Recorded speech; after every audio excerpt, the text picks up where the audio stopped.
ঈদের নামাজ পড়তে গেছিল ঈদগায়। ঈদগাইতে মোসা সওয়াল পাল মোসা মোসা ভাই ভাইতে সওয়াল পাল সকল মিলে আমার মনির রড দিয়ে খুন্তা দিয়ে আর হাতুর দিয়ে বাড়িয়েছে। আমার মনির সব ভেঙে চুরে ফেলেছে। আমি মাননীয় প্রধানমন্ত্রীর কাছে বিচার চাই যে মুক্তিযোদ্ধা পরিবারের উপরে এমন হামলা করলো ওই বড়া বড়াকে যেন বিচার করে। আমি মাননীয় প্রধানমন্ত্রীর কাছে বিচার চাই যে আমার সন্তানরা মুক্তিযুদ্ধ, আমার বাপ মা ৭১-তে মুক্তিযুদ্ধের পক্ষের মানুষ মিলে কয় নৌকায় ভোট করে ক্ষমতা দেখা আস মুক্তিযুদ্ধর দিয়ে দিয়ে ক্ষমতা দেখা আস দাঁড়া তোকে ভেঙে দিই, তোরা নৌকার এজেন্ট হইস। তাই কই আমার মনিকে এমন করে মারলো।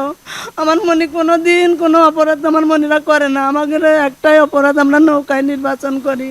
আমরা ২৫ বছর হাই সাহেবের ভোট দিই আর এই কই যে নৌকরি এজেন্ট হইস দাঁড়া, তোরা নৌকর এজেন্ট হইস দতকলমের এজেন্ট হইস, তোকে দাঁড়া এখন ভেঙে ছিল তবু। তাই কই আমার মনির মাইছে। আমার মনি কয় যে মা আমি নামাজ পড়তে যাই ১ বছর পরে আবার নামাজ। আমি বললাম বাবা তুই নামাজ পড়তে যাইস নি আজ। তাও আমার মনে করছে না যায়, আমি তো কারোর অপরাধ করিনি মা। তাই বললে আমার মনি গেছে, আমার মনি কত হাত পা ধরেছে তাও আমার মনি ছাড়েনি। খুঁজা দিয়ে হাত দিয়ে গোস্ত বন্ধু উঠে দিয়েছে, বাড়ি হয়েছে রড দিয়ে। আমার মনির পা মা সব পি করে ফেলেছে।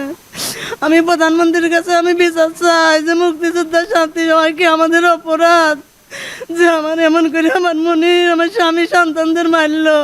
আমার মনিরা বাড়ি ভর্তি থাকতে পারে না, ঘরে পালায় থাকতে হয়। সেই সেই বিচার চাই, আমি বিচার চাই। আজকে সকালবেলা আমরা নামাজ পড়তে গেছি, আমার ছেলে কাছে যাবা গ্রামের মসজিদে নামাজ ঈদগায় নামাজ পড়বো না, তো নামাজ পড়বো কোথায়? আমি কাছে তো শোনো এনে নামাজ না পড়ে আমি শরীরকে বোঝাই চলো। কাছে না চলো যাই, আল্লাহ যদি কপালে লেখা থাকে খুবই মায়ের হয়। ঠিক সেই অবস্থায় আমরা চলে নামাজ পড়ে মোনাজাত করে চলে আসি। আসার পর